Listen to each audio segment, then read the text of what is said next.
geweldig. Jullie zien hier een veld met een heleboel pijltjes en een heleboel plaatjes. En dit geeft schematisch weer hoe de macht in de gemeente verdeeld is. Goed, nou daar ga je dus op stemmen. En vervolgens, iedereen die gekozen wordt, die komt ergens terecht. En dat begrip is net ook voorbij gekomen. Waar komen die terecht? Die komen in een raad terecht. Wat voor raad? Hartstikke goed. Gemeenteraad. Er zijn nog veel meer dingen aan te vullen en uit te wijden en weet ik veel wat allemaal. Maar we gaan die oefeningen doen, want dan wordt het hopelijk allemaal wat concreter voor jullie.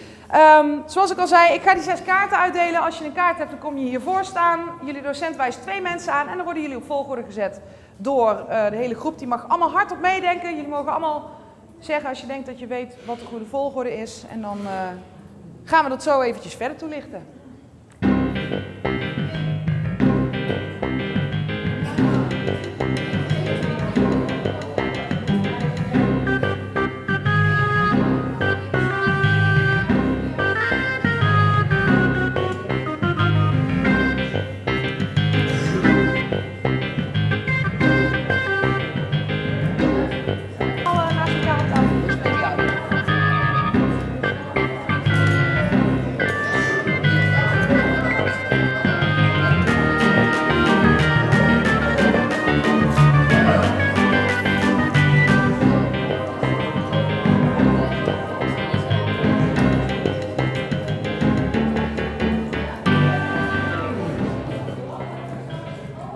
Wij hebben stratenmaken, dagbesteding voor gehandicapten en beslissen of je een bijstandsuitkering krijgt of niet.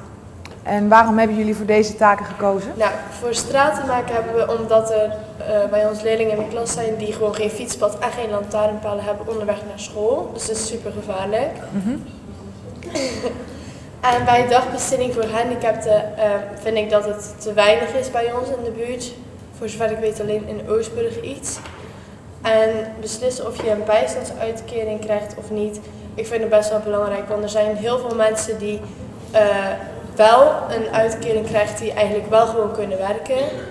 En mensen die dan bijvoorbeeld niet kunnen werken, die krijgen wel geen uitkering. Dus dat vind ik niet heel eerlijk. Dus dat inderdaad de gemeente daar toch wel... Hartstikke goed.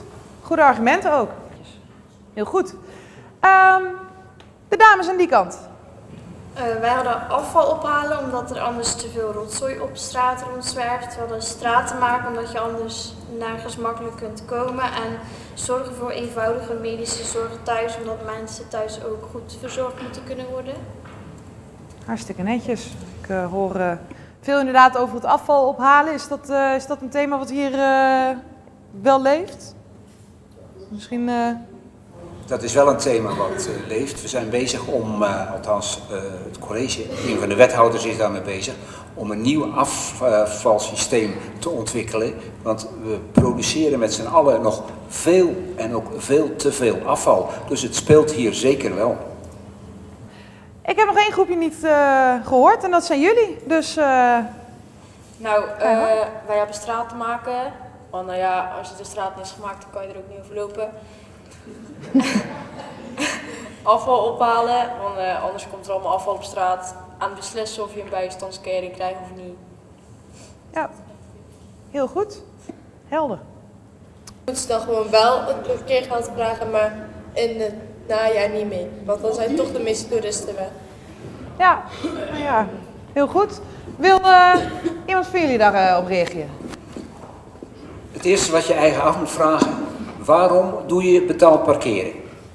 Je doet betaald parkeren om eventueel een parkeerprobleem op te lossen.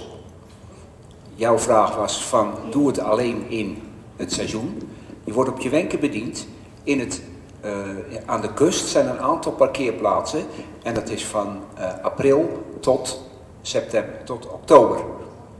En het betaald parkeren is natuurlijk om het te reguleren. Er werd daar gezegd van Breskens, de blauwe zone. De blauwe zone kost ook voor de gemeente wel geld. Want als je daar je kaartje neerlegt, moet er wel gecontroleerd worden of dat ook klopt. Gemiddeld 2, 3 avonden in de maand, denk ik zo'n beetje, als raadslid en ook als wethouder. En daarnaast heb je natuurlijk als wethouder ook nog heel veel overleggen. En soms zijn er ook overleggen die gewoon hier gepland worden, doordat je bestuurlijk overleg hebt met andere partners. En dan vergaderen we hier, dus ja, regelmatig kom ik hier. Hebben jullie ook wel eens ruzie onderling? Ruzies onderling over iets? Dat zegt hij niet. Nee, we hebben geen ruzies in de zin van dat we elkaar een tent uitvechten. Maar in welke zin dan wel? Nee, je hebt natuurlijk wel eens meningsverschillen in de zin van dat je over bepaalde dingen net iets anders denkt. Nou ja, daar ga je dan met elkaar over hebben en uiteindelijk kom je daar wel uit. Dus het is niet zo dat wij rollenbollend over straat gaan. We gaan echt wel eensluidend de deur uit.